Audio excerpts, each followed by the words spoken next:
There's hope for my city. We are the chosen ones. We are the light, reflecting His only Son.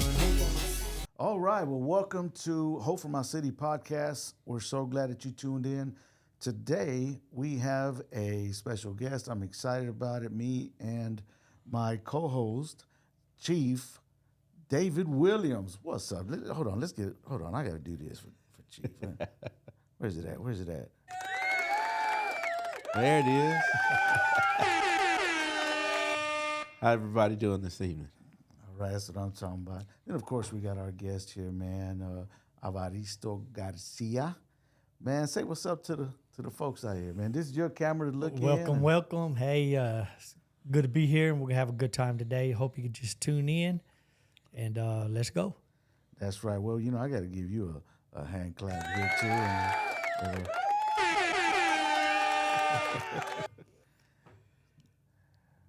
it's a blessing to have Evaristo here today. It's a blessing because, Evaristo, we come from the same type of environment, background, and that kind of stuff, of course. Would you share some nuts and bolts of your story? I know you got your story plastered all over the internet, TV. You've been on TBN before. He made it to the big leagues. He made it to TBN and also had a documentary film that was just done for Netflix, right? Netflix. And then, he has podcasts that he's been on. And, man, it's endless, man. His story is well documented and continues to be. And so here at the end, we'll share, make sure you remind me, Chief. Okay. We'll share all the areas to where they can see all that. Darkness to Light Ministries. Man, tell us a little bit about yourself, bro. All right. Yeah, Darkness Light Ministries. It's a ministry, prison ministry that I was called to do several years ago. But just a little bit about me, if you don't know, well, now you know. I grew up in Waco. I was born here, but for probably up to my teenage years, I grew up in East Dallas and moved back to Waco. A lot of people don't know me, even though that I was really raised in the Waco area because I spent most of my life incarcerated. So we're talking about juvenile, boys' homes, boys' ranches, and different homes and jail and in and out of prison. So probably for about 19 and a half years, I was on the inside. And so I spent more time on the inside than I did on the outside. However, God had a plan. And so things just changed, and God gave me a whole new focus and a different set of eyes that I could see out of, and different ears I hear out of, and a heart that feels different. I'm still in the same neighborhoods. However, I just see things a little bit different. So that's basically it. I picked up a body. Some of you language, you know what that means at a very young age. And I just basically, Pastor G, is everything that I did on the streets. It was the normal, right? Yeah. Is what we call the normal living. Yeah. And so now I have the same perspective now. I live a normal living, which wasn't always normal to me, but it is normal today. So, just I guess I would say the saying that we'll use is, man, I was thugging it out on them streets, right? Yeah. And the crazy thing is I was never a drug addict. I never got hooked on drugs or anything like that. I smoked weed and I turned up, but I was never a drug addict or anything like that. I think my biggest problem was money, so I was driven by any means necessary to make money. So that was my weakest. And I probably could say today is, which he's on the law enforcement side, I was never a good criminal. I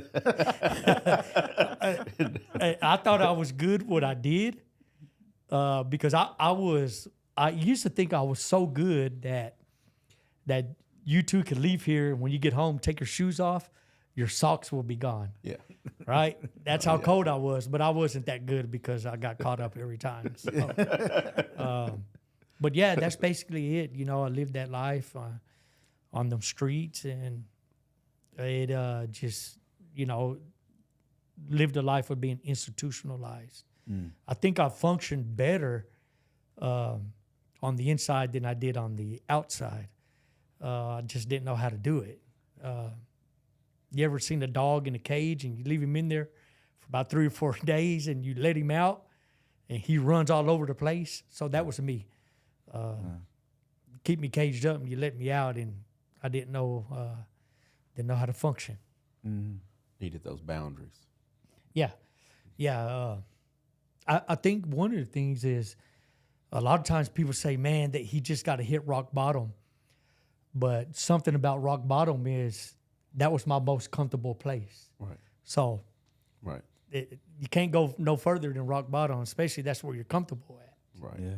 I guess at that point, you know, you're really not feeling like there's too much of an expectation because I'm already here on the bottom. So anything that comes along, it's progression. Yeah. You know. So yeah, I get it. Yeah. Getting caught up was an expectation. Uh-huh. That was a normal. It was just wind, right? Wind, yeah. It's just wind that ain't gonna get me. Yeah. Yeah. Man, no, that's good. That's good. You know, you now go into the prison system that you got up out of, right? Talk to us a little bit about that, man. Like, just talk to us about that. Yeah. So, the life I live now, it's the same thing. Just, I'll go in free work clothes and I leave for the day. So the place that I spent so long at, the place that I was most comfortable at was being on the inside. And so I'm in a prison almost every day. Almost 7 days a week I'm in a prison. Sometimes I'm in 2 prisons or 3 prisons a day. And I do a regular, 8 to 5. And I'm in a men's prison or I'm in a women's prison. And so I go back in the free work clothes, and what I do is I go in and give the guys hope and saying, hey, it is possible to be able to get out. And it's possible you could go out and you could make a family safe shopping in Walmart. And so, yeah, that's what I do. I'm in the prisons every day. I do prison ministry, and I just bring hope to the men and women and say, hey, this prison doesn't define you. Right? And that, hey, you can get out and you can be somebody, and you can get out there and you can function. So that's just one of the things. I believe it's this, Pastor G, is I go in to give men and women something that I didn't get, right? And or go deeper, I go in and go speak to the younger me, and to let them know, hey, this ain't the way that you should be going, right? And that, hey, there's a way for you to be successful out there. And we always hear people say, well, I want to be a law-abiding citizen, right? We all do. And excuse me. One of the biggest things I hear a lot is that from officers that are in there, and especially you get good officers, there's a lot of good, we call them COs, correction officers. And man, it can't get no realer than this when you hear them say these words. The only difference between me and you is that you got caught, and I didn't. And so, that brings like some kind of awareness to them and say, hey, okay, yeah. But yeah, that's it, man. I'm in a prison every day, every single day. I eat prison food every day. Oh, yeah? Yeah, so what they call the ODR, the officers' dining hall or dining room, and I go in there and I eat. I'm in there all day, so I got to eat. But yeah, that's it, and just sharing the love of Christ is one of my main focuses is. Okay. Because that's what brings change. Right. Yeah. And that was my experience. Yeah. And so I try to share with these guys and these women, hey, well, how do you do it, right? Is the big question, man. How can you get away from the lifestyle and make a change? And I tell them, hey, all right, yeah, this is how I did it. Yeah.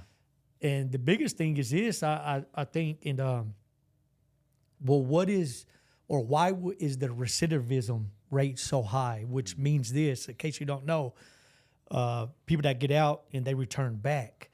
And so what I tell them is this, for me, for Evaristo, the reason why I was in and out all the time, one time I stayed out for 4 months, and then another time I got out of prison and I stayed out for 10 days. And so the reason why is because everything that I did on the streets, the mentality I had, the way I moved, I did the same thing as in prison. So I moved the same way I moved on the streets. I thought the same way I did on the street. I manipulated, I ran game in prison just like I did on the street. So when it was time for Evaristo to get out, I only reverted back to what I knew. Exactly. I didn't know anything else. So that's why I go back in and I tell them, hey, let's find out some life skills or cognitive thinking, and let's come up with a plan. Let's make the change now. So when you come out, Right. you have something different that you do. You don't revert right back to the same thing. So you give them that opportunity and that hope for when they come out for the reintegration back into society. Now they have some tools to work with rather Exactly. than just reverting back to what they know. Because I mean, that's human nature. We're gonna do what we know. You know, when you know how to tie your shoes up, we're gonna tie our shoes up same way every day. You know, and I think that's pretty cool that you're able to offer them that component that they need to be successful when they get out. You know, because it's so often that, and I'll say the system is broken, and the system doesn't offer, you know, our ex-offenders that opportunity. You know, there's no help for them with getting jobs, you know, because of course they got you on lockdown. You can't move around. If you move around, you're violating, you know, so how do they expect you to work? You know, how do they expect you to pay back the restitution that, you know, you're having to pay back if you can't work? You know, well, you can't get a job. Why? Because you got to go report here this time, and that conflicts with your working. You know, so it's pretty cool to know that there's somebody that's giving these guys and these ladies the tools that they need to be able to function when they come out, you know, and get them on that path. Because that alone in itself, trying to work through all of that, that's challenging and that's terrible on your mind, you know, because you want to do the right thing, but you got to pay, you know, restitution. Well, I can't get a job because I got to go report. So what am I going to do? That 15 minutes, 20-minute window that I have, I got to hustle because I don't want to go back. So I'm doing what I know not to go back, which in actuality is going to get you sent back. And, you know, that's so great that you're able to, you know, offer them that assistance that they need and that help and that encouragement and everything to be able to make those better choices. Man, that's so awesome. Yeah. It's to pre-plan them. Yes. And because out here we're moving so fast. Yes. And even something simple as a smartphone, and they have no clue how to use it. And so there's challenges for these guys because who's what we call felon friendly, right? And are they going to give me a job, or does all felons, especially that go in and they tattoo themselves up, a lot of times their mind thinking will be, man, I'm going to do construction work the rest of my life. No corporate business is going to hire me just because of my appearance. Right. And at the same time, too, well, man, I got a felony on me, and who's going to hire somebody that has a felon, especially violent offenders, you know? And so, it's a big challenge. And so I just go and I bring the awareness to these men and women that, hey, you don't have to be intimidated or fear when you get out. That there's opportunity, and there's a place for you to be accepted, and hey, you can function out here on the outside. What are some of the resources that you know of that are available for that transitional period of folks that are getting out? Well, now, so something that the state has came up with, and so one of the things is that we did hear Chief say that the system is broken, and the system is very broken. However, they're working on programmings now to where they send people to transitional houses, or they go to a prison, and it's a transitional prison, and it helps them transition to the free world, to be able to go out, and which I think is very vital. And I know a lot of prisoners that may watch this later, they're going to disagree with me on this, but I just feel it's necessary for almost all prisoners that have done a long time, that they don't just get immediate released and they go straight home. Yeah, It's important to go to a transitional home where there's still structure, Yes. and there's still they still have authority over them, because man, you turn them right loose, and guess what? They don't have a clue how to function out here. So yeah, there is some programming now, and it helps them. And there's a program that TDCJ has started called Changes. okay. So it's a stipulation of the parole. If they make parole, they have to go and do the Changes program. And so it gives them a bunch of necessary tools to be able to be prepared. And hey, this is what I'm going to be expected when I get out. However, it's always up to the individual. Right. Right? Right. It works if you work it. So I tell people this all the time, Pastor G, is that prison will never rehabilitate anybody. But that's the title of it. It is, hey, we'll send you to prison so we can rehabilitate you, but prison doesn't rehabilitate yourself. It's going to take yourself that, hey, that I'm going to be willing to change, and that I'm going to do something different.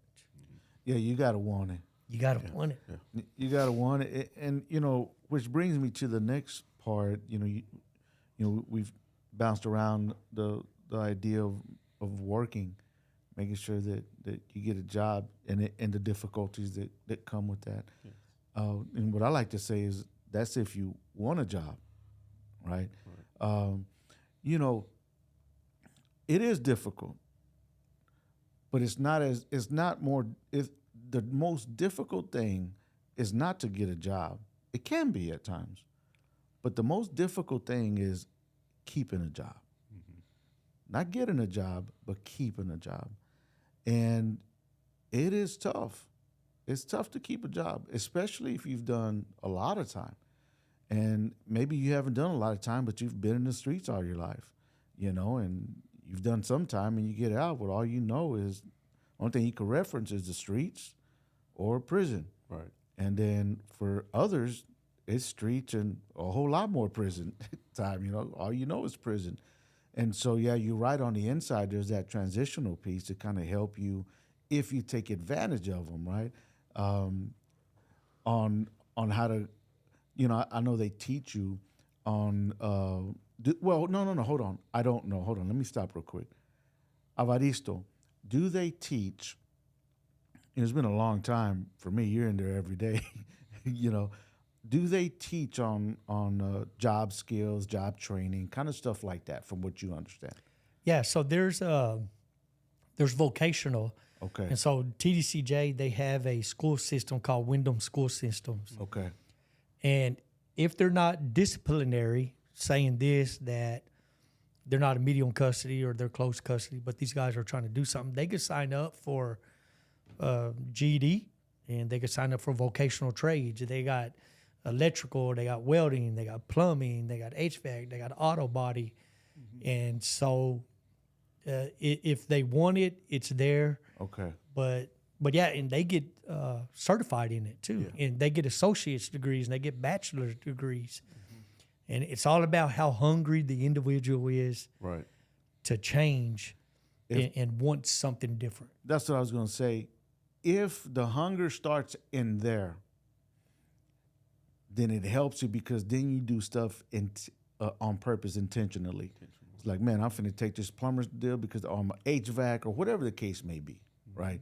Why? Because when I get out, I'm preparing myself. I'm right. ready. That's right. Or, you know, if not, then your mind is on other things, you know, and that's just something you'll do. You're not taking it serious, but just to check off a box, and you get out because you got other things on your mind, right? If you do what you've always done, you're going to get what you've always gotten, Right. right? So you got to want it. Right. But there's still grace for you if you didn't want it when you were in there to change or to do right, not just to get a job to check off a box, but to keep a job, right? If you didn't take all that serious and you're already out, there is still hope for you. That's right. It's never too late, right? You may have lost some time in there the whole time you could have been focusing on, but don't let that get you down. If you're out now and you realize, dang it, I done wasted all this time, man. I should have done X, Y, and Z. I'm not getting paid too much. You know, there's different resources out there. There's churches. There's the city will help you. There's all kind of different things out there. Just tap in, like, to whatever city you're in, and Right. city of Waco or whatever, because there are a lot of resources out there. I think TSTC has some resources as well. That's right. Because, you know, I was just going to speak to that. That's all. You know, we want to keep it real here, right? Right. And so, but there is hope no matter who you are and where you're at, because we see folks that get out that did take it serious in there as far as wanting to change when they got out, their situation and circumstance. And, you know, they're doing, I mean, a lot of people I know that have done that are doing really well. A lot of them are not doing really well, right? But there's support systems even when you don't do really well, right? Right. There's you know, the churches is a good support system. That's a healthy. It's changed my life. Evaristo, I mean, you know, I know it's changed your life because you just spoke on it. Plus, by the way, Evaristo is a pastor, a local pastor as well. Hold on, Evaristo, tell us a little bit about that, and we'll get back into this. Yeah, so I'm pastor of New Covenant Life Church in McGregor, and that now wasn't a part of the plan. So yeah, a pastor of New Covenant Life Church. I pastor a 99.9% all Hispanic church, and now something I don't think I shared this with you, but the church that I pastored at one time, it used to be a Family Dollar. Okay. And when it was a Family Dollar, it was one of my spots that I would go hit licks at. Okay. Meaning this, if you don't know, which I'm sure y'all understand, and so I would go steal from this place, this Family Dollar. And I always picked the right time to steal, because the manager, the Hispanic lady that was the manager, it was like I could get her. And so it was easy to steal while she was working. So long story short, years later, I get out, and now it's a church, and I go and I meet the pastor and his wife of the church, and the pastor's wife was the manager Oh, goodness. of the Family Dollar. Oh, snap. Yeah, and so they become my pastors, and then they pass the church down over to me. So yeah, so I pastor an all Spanish church. Used to be a Family Dollar where I used to steal. And so yeah, it's just another door that God opened up for me, another part of the ministry. And yeah, I mean, Man, that's what's up, man. Look at God. Yeah, look at God. Thank you for sharing that. I just remembered, so I wanted to make sure we got that out there too. But going back to this job situation, right, on how there's hope for you, there's help out there, there's resources, there's community support. It's all out there, but it's if you want it. That's the critical thing. If you want it. If you want it, it's there for the taking. The opportunity's there. Just like there's opportunity to go out there and hit a lick, there's opportunity out there to get some help. Yep. There really is, man, and it's never too late. It don't matter who you are, right? Right. So it's not pointing fingers or looking down on nobody. Just saying, man, whoever you may be, if you know somebody that you love and care for, there's hope for them. It ain't never too late, man, at all. Or if you are that somebody, man, it ain't too late.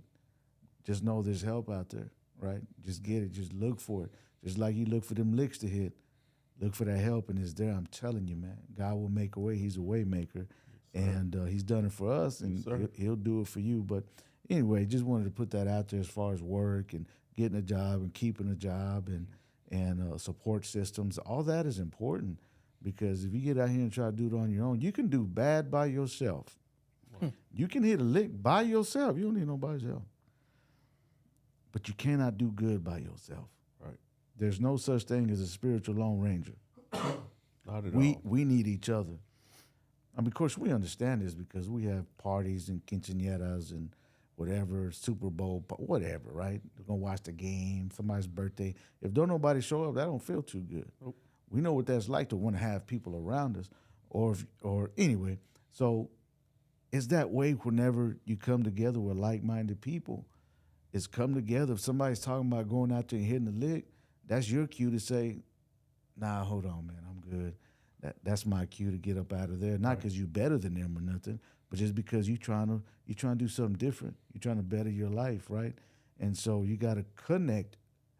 You got to disconnect so that you can connect to those that are trying to go in the same direction, and they're out there. And so maybe here at the end we'll share some more of those resources. But anything else on that job deal that you like to talk about? Just he was talking about you got to want it. There's opportunity to work, and it's about keeping the job. So now I just share a little bit. I never worked in my life. Like, I ain't never had a job. One job, I worked at McDonald's, and they fired me. I was smoking a joint on my break. So that's the only job I had. So when I get out of prison and when the life-changing experience happened, I was like, I got to find a job. I'm going from making almost $30,000 a week, and now this electrical company hires me, Niemer Electric. They hired me, and they start me at $6 an hour, right? And I remember on my first day, it was cold, and they threw me a shovel and told me to go out there and dig this ditch for the electrical conduit. Man, and I'm out there digging. I had soft hands, because I ain't never worked before. Like, I had soft hands, right? You just count the money. That's it. And that was it. And I remember working, and at the end of the day, my hands locked up. I had all these blisters. And I was like, man, I just worked 8 hours. I just worked all day, and I made $48 for the day. And I'm looking at my hands, and they're blistered. And I was like, I can't do this, right? I can't do it. But there was something inside that says, man, I got to fight. Yeah. And I don't mean to get the culture side, but there's a saying in it, and it's somebody that they said this saying one time and stuck with me. And he says, I would rather die standing than beg on my knees. Right. And that came from historian Pancho Villa. It was one of his quotes. Yeah. I took it in my mind is that if I was to go back to my old life, then I would be down on my knees, right? And I would just rather die standing. And I was like, you know what? I'm going to come into work tomorrow, and I'm going to wear some gloves, and I'm going to kill that ditch. There you go. And I'm going to make it. So, the job is there. It's about, hey, how much do you want it, right? That's right. right. Yeah, so that's what happened. Yeah, because we're sandbagging, bro. Because the other way is how bad did we want whatever that is that we were doing that got us locked up? Right. Man, taking penitentiary chances, life and death chances. That's a lot, bro. Yeah. That's more than the 8 hours you talking about making $48. Bro, that's a whole lot more riskier than that. Yep. And then to go into the penitentiary, how much you make, bro, in the penitentiary? Money. Huh? A lot of money. In the penitentiary? Oh, the penitentiary ain't paying me nothing. No, that's what I'm trying to say. I didn't get paid nothing. So you look at $48 for somewhere else. Yeah, for the day, or going back to the penitentiary to make how much did you say you make a day in the penitentiary? Oh, you don't get paid in penitentiary. So you weigh it out like that. Yeah. It's not what you're looking at. It's how you're looking at whatever right. it is that you're looking at. It's all about perspective. Yep. My brother right here is talking about perspective. He changed his perspective. How you looking at the situation, man? Yep. And thank God you did, bro, because you're a blessing to so many people. Amen. Right? And you've allowed so many people to be a blessing to you. Right. You didn't miss out on that. God works through people to people, and you allowed the Lord to work through others to bless you, man. Mm-hmm. You know what I'm saying? And as a result, you've been a blessing to others and still are to this day. Yep. You know? And so that was your obedience to God. Mm-hmm. Thank you for that, bro, because that's huge. You know, on this job thing, man, you know, we're still hitting on this, is, you know, Reverend G, Father G, which let's talk about this. Father G over there in Los Angeles, yes. California, East LA, East Los, right? He opened up, first of all, he started a mission, a little church, right, that he had over there, and to reach out to the community there. And in that, he seen that there was a need. And he said, man, we got to create opportunities for the folks that I'm reaching out to, because they all got needs. When he came up, he ended up calling all this movement Homeboy Industries. And, you know, they got homeboy and homegirls there in industries, and they got a bakery, you know, to those people that are having those problems getting a job. They got a system to which they can go in there and get a job and keep a job, get them ready for a job outside of that. And so, you know, they have this, it says, what's their slogan? A bullet. Hold on, I said it the last time. Do you know what it is?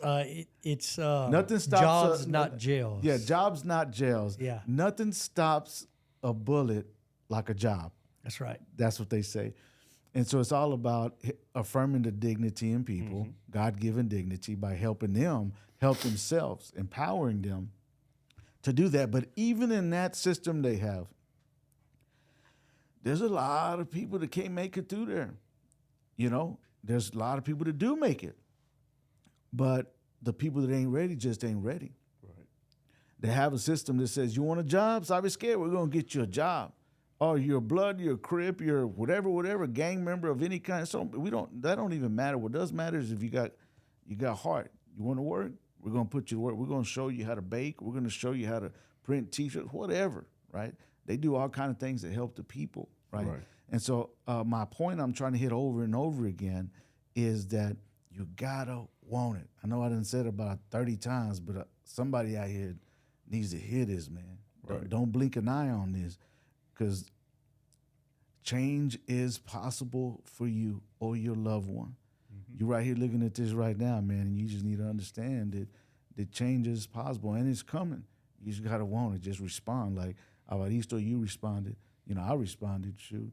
And Chief Williams over there too. Oh, yeah. He has responded. He continues to respond to allowing God to help him and as he helps others. So that's it, man.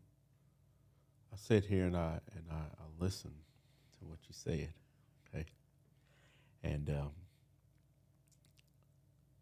I'm just gonna say it's funny how God works, because you know, you talked about being in the prison, okay, and having the prison mentality, you know, and you function the best when you were at your lowest.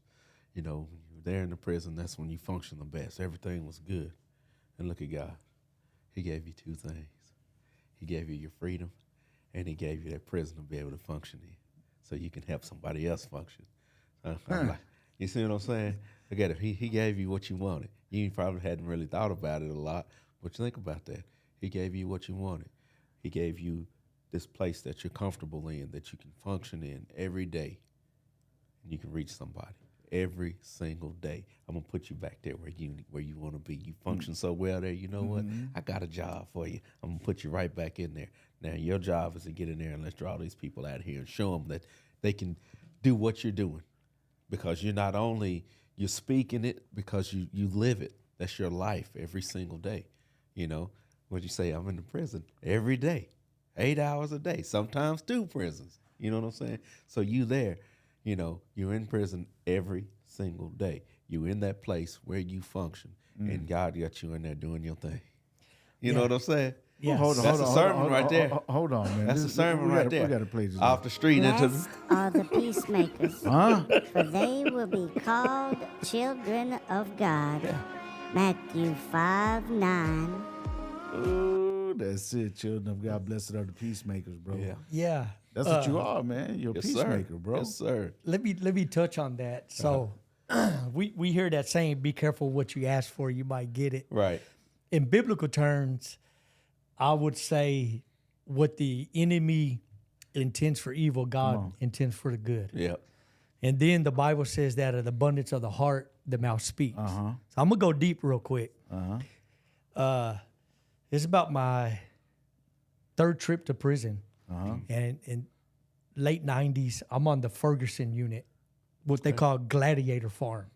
Nothing but young dudes, 18 years old up to 25. Yep. Everybody got time. Nothing but gang members, right? And so I'm on Ferguson unit, and I was in a gang war. I used to be in a prison gang for 20-something years, Texas Chicano Brotherhood. And we go to war with another prison gang called Texas Syndicate. Oh, yeah. And so now this is a life-death situation. And it's like kill or be killed. And so I'm there on Ferguson, and so I see my enemy. And so we go to war with the enemy. And anyways, some things happened, and they put me down in administrative segregation. And people that are listening, if you know Ferguson, I'm on E-line now. E-line is seg. I'm on one row. And I was laying on my bunk, and I was probably looking at some more prison time for what just happened. And I remember I got off my bunk, and I walked to the front of my cell, and I got my hands on the bar, and I could look out to the yard, the rec yard. And here's something I said. I wasn't a believer. I didn't pray to God. I didn't believe in Jesus. I was caught up in different things. But I did say this. I said, God, I'm never going to get out of prison. And those were words that I spoke. God, I'll never get out of prison. So just like you said, is that now you're in a prison every day. So I said something in my sin, God, I'll never get out of prison, not knowing that the whole time God had that already planned out. Yep. That, yeah, I'll never get out of prison. I'm in every day. Got something planned for you. Amen. Yes. You were created to be in prison, just not to stay in prison. Right. Exactly. You know what I'm saying? The whole time God has Exactly. created you with this purpose to be in prison, but not to stay in prison. Yeah. Right? Like you go in and you're able to be in prison, but you don't have to stay in prison, right? You get to go in your free world clothes and get up out of there and go home, right? Yes. But you're helping those people. Anyway, that's good stuff, man. Yeah. Man. That's good stuff. You know, God is at work, and we appreciate you for doing what you do, man, for the Lord and for the people in there. So you said Ferguson Ferguson unit. Shout out to all the people out there on lock, man. Trying to get through with your time and trying to get up out of there. It's tough. It's hard. We all know it, man. It ain't easy. Life is tough out here, and life is crazy tough in there. And so, man, we're praying for you. Our prayers that you get home to your families, wherever that may be, and that you can participate in some life-changing experiences as that we're talking about. So, yeah, man. So that's good stuff. So, what about as we continue to talk about the workplace and working and jobs and man, I think what about anger? I think our people that are watching would appreciate this. Is us talking about that, because when you get out of prison, man, hopefully you've been able to take advantage of the classes on anger management, so that they can help you when you get out, so you can kind of apply that stuff. Because, man, anger can cost you your job, it can cost you your relationships, your family, it can cost you freedom, it can cost you your life, and unfortunately, there's a lot of us that deal with that, and Can you speak to that, Evaristo? You know, anger. Whew. Well, self-control. Okay. Self-control, patience. But yeah, anger will get you caught up in a wreck real quick. And so, you know, one of the things is that if a person that hasn't practiced their anger skills or been able to control anger, Okay. wants to release, you've got to find an avenue. You got to find something that you can occupy yourself to control that anger, what I would say, right? A healthy alternative. Yeah, a healthy alternative in you know, well, what triggers my anger, right? What is it that pushes my button? What easily offends me? Yeah. And so, yeah, it's very important. So there's a lot of self-control and there's patience in that, and just learning how to be able to walk away from some things that are going to ignite that anger. Yeah. And yeah, but anger gets you caught up in a wreck real quick because when you're angry, and there's no thinking, right? Yeah. And you're not worried about anything that's going on at that moment. But yeah, the way I dealt with it, and I was an angry person, like, and you understand what I'm talking about, just mad at the world and angry about anything. And so what I did is when the change came, when I would get upset, I would jump in the ride and I'll go take a ride. And so for me, that was my way to escape. That was my alternative instead of just going back and forth. So I just got a ride and I rode, and until I cooled down. And so that's the way I was able to deal with it right there. And I do go back to that the patience and self-control, man.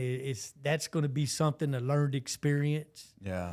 And it's just got to come in from on the inside and knowing when to speak and when not to speak. Know what to say and how to say it. Slow to speak and quick to listen. That's right.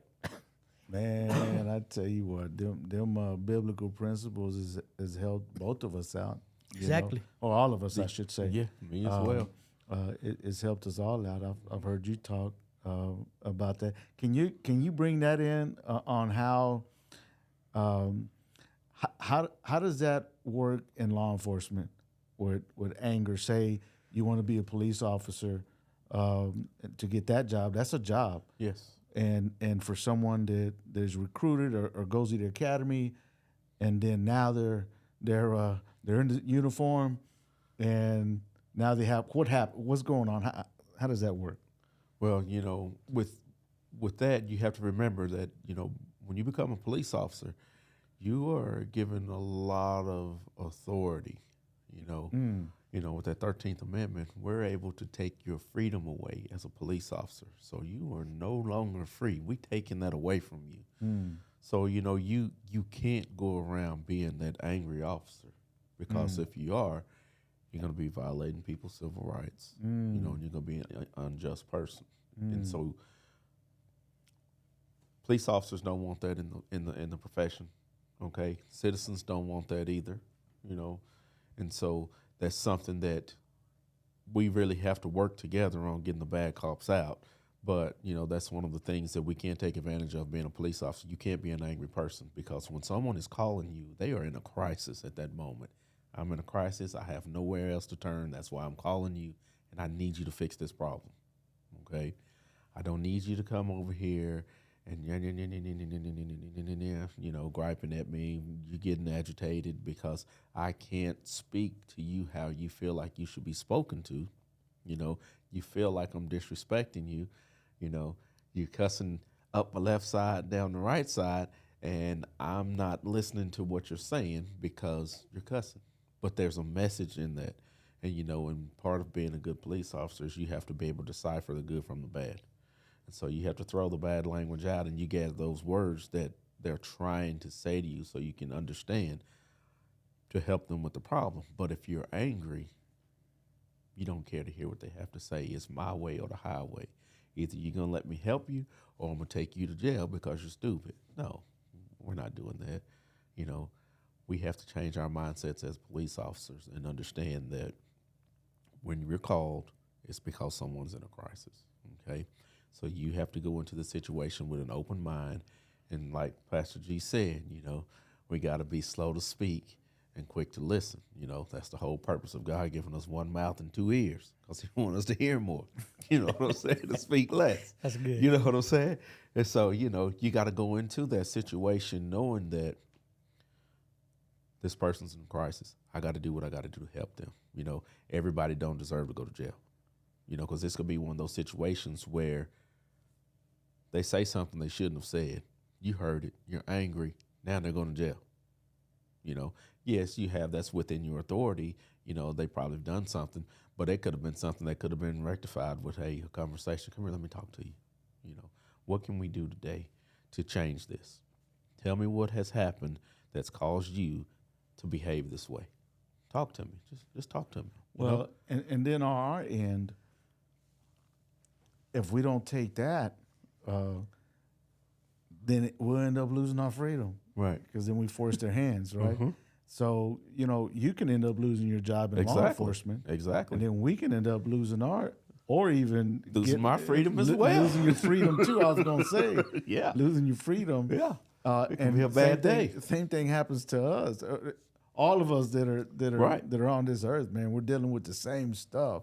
And so when we're talking about getting the job and keeping the job, I mean, man, Mm-hmm. we got to tap in to make sure that we can get the help we need for the anger. For me, church helped me, you know, with my anger. I was able to go to church.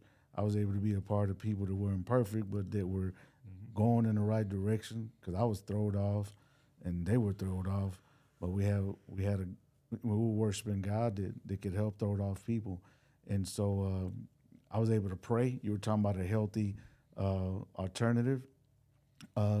And, you know, prayer has always been talking to God, which is what prayer means. Right. It's talking to God to help me when I wanted to snap, crackle, and pop. And when somebody's in my face saying something, I'm like, ooh, Lord, this is tough. I'm at work and there's a nail gun in my hand and somebody's, you know, tripping, man. I'm like, Lord, I love you, and singing and worshiping God. And I remember leaving the job.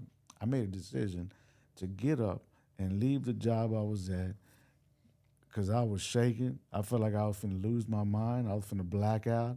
And I just got in my car and took off because I was so upset.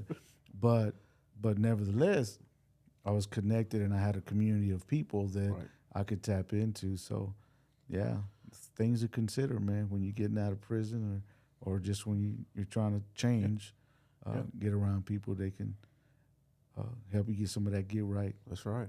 Yeah. So you got to remember that you can't let anger be your driving force. You know, love has to be your driving force. There you go. You know, love has to be the driving force. heck yeah. And if you can just love, every time you think about something angry, think about something that you love, because I guarantee you that one thing that's angered you, there's two things that you love. You know, Yeah. I know it is. Yeah. You know, You know what reminds me when I get upset or I get in a situation?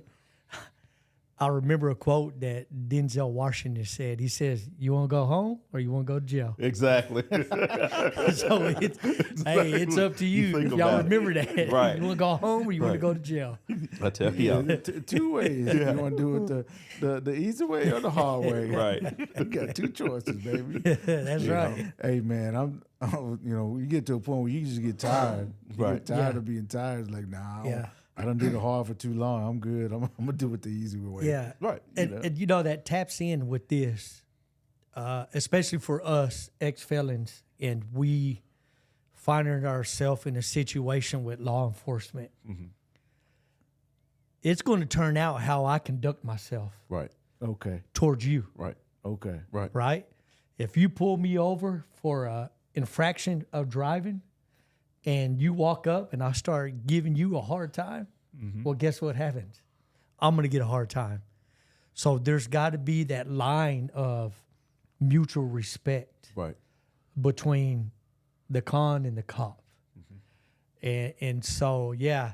Well, you know, not only that, but you don't want to, even if if law enforcement is having a bad day, Right.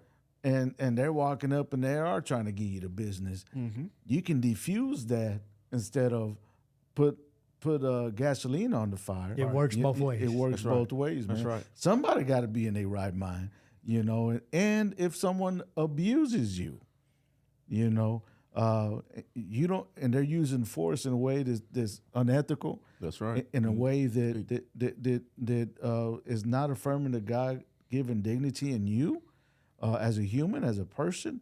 There's things you can do. Can you share what can they do? Yeah, you can file a formal complaint, because here's the thing. If you're on the side of the road and you're voicing your opinion, you're going to lose. It is what it is. You're going to lose. You cannot beat that officer on the side of the road. It's not going to happen. You're going to lose. But how you do win is you be respectful. Whatever he's asking, you comply with it. But at the end, when it's all said and done, you have your opportunity to file a complaint or offer a compliment. And that's how you get your opinion voiced, is you file a complaint. Because here's the thing. There's 2% of bad police officers out there. Okay, 2%. 2%. I can't remember the last numbers.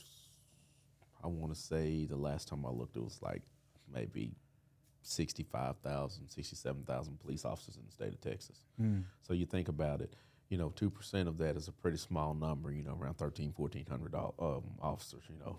I'm not exactly the numbers to be exact, so don't quote the numbers, but if you do math, if you're a mathematician, get out there and you can do them numbers, and you'll see that I'm somewhere in that range. But us good police officers, we don't want them in the profession. Citizens don't want them in the profession.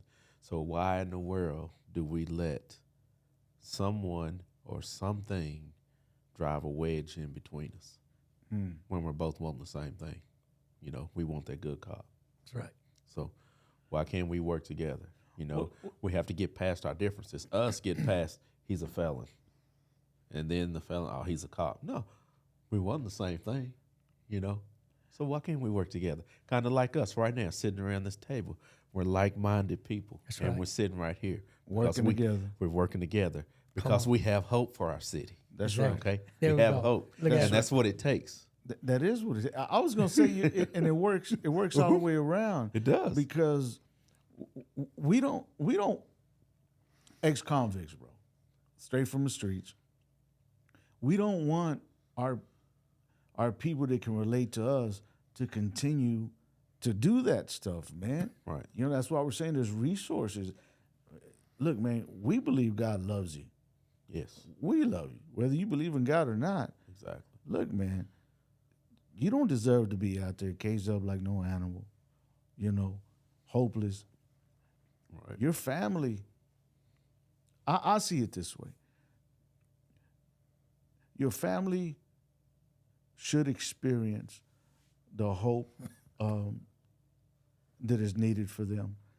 And you can be that hope by just saying yes to the right things, and, you know, as a result, you say no to the wrong things.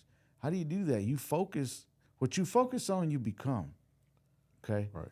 And so you can't focus on what you need to stop doing. You have to focus on what you need to start doing, Amen. okay? What you focus on, you become. Don't worry about what you ain't doing. What do you need to start doing, and start doing that. That's right. The closer you get to the closer the more you do that, the closer you get to the things that that you want to be about, and further away from the things that you don't want to be about, right?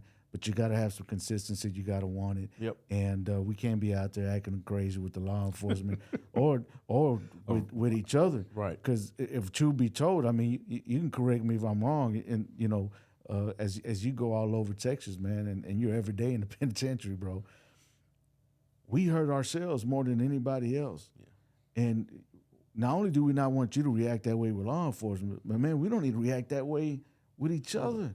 Man, we out here we're messing each other off, man, messing up our families and everything else. Right. So we just got to be consistent, man. This ain't about one side or the other. It's about all sides. It's not the left or the right. It's the whole bird.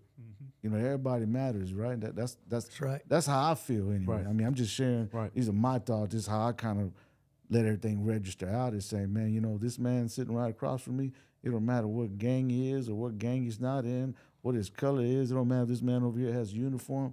Look, man, we all want to do the same thing, and that is to make it out here. And, you know, if we're blessed enough to have kids or grandchildren, or whatever the case may be, just be out here and function out here. Exactly. And be a part of society, and instead of what we used to be a part of, you know? Exactly. And trying to help others to do that, should they want it. Right. Yeah, sure they want it. And I choose to go home Right. every day. There you go. There you go. That's me. Amen. I That's choose to me. go home every That's day. me. You know. It feels good to go home. Yeah, and that's what you do. Your expectation is, Yeah. I'm an officer in uniform. I want to go home today. I'm going home. Man, Right. talk that. And here's bro. the thing. Right. Here's the thing. I'm going home. Yeah, there you I'm go. going. I mean, it's not that I want to. I'm going to because that's my mindset. Okay, that's my mindset. I'm doing everything that I need to do right now today to help you. I'm doing what's important to me right now at this moment. What's important to me is being right here with you two gentlemen for us to be able to get this message out to everyone. This is what's important to me right now. Yeah. Okay. When we finish here, the next important thing to me will be to get home. That's you know, right. that's going to be the next thing that I'm looking at. So you have to change your mindsets and think about what's important to you. Okay. So that's what's important to me. Being right here with y'all. When we finish here, getting home, being able to, because I'm a 2 day a week dad. Okay. 2 day a week dad. And so on my 2 days of the week, man, I love on my family. You know, Yeah. and that's what we have to do. You know what I'm saying? I love on my family.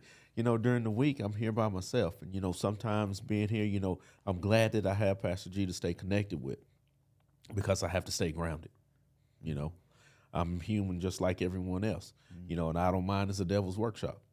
And if you're not connected with somebody, you're I don't mind. Devil's gonna get in there and gonna start working. You know, he's gonna start making you doubt things and wonder what ifs. And you're going to start second guessing. Nah, you got to change your mindset and think about what's important to me. You know, and you think of that law of attraction. What am I attracted to, you know, for the positive? You know, what work can I do right now that's going to be fulfilling to my God? You know, you got to do what's fulfilling to your God. And it's easy. We don't realize how hard it is to do. I mean, how easy it is to do the right thing. Come on. Man, it's hard to do wrong. Because you got to always look over your shoulder. You got to remember the last lie you told. You know what I'm saying? It's hard. And it's just so easy to do the right thing because that's what comes natural. Yeah. Right is what comes natural. But we fight too hard to do the wrong thing because we want to fit in. Well, rather than us, you know, following the trend, be bold enough to set the trend, you know, because every one of us knows somebody who needs to help somebody.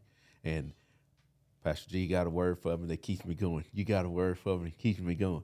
You know, and it's just great. I could go on all day long. And you got a word for us because, and it keeps us going because, you know, we sharpen each other up. Right.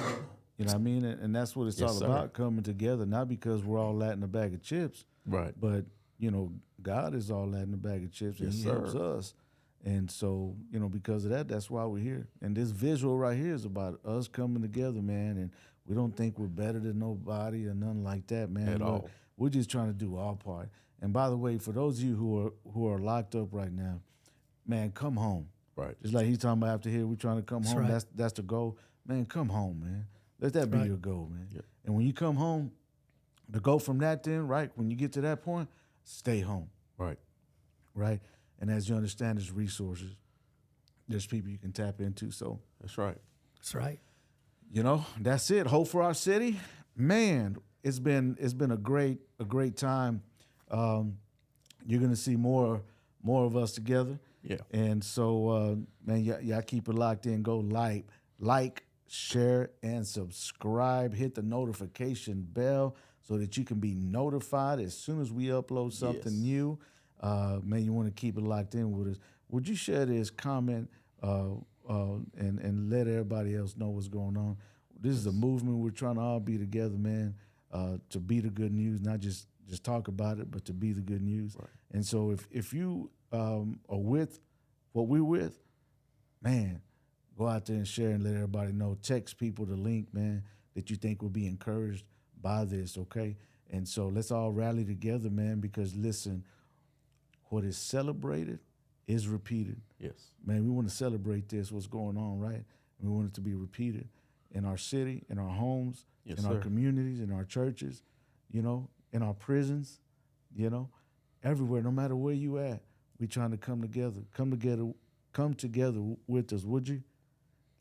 Like, comment, share. We'll see you later.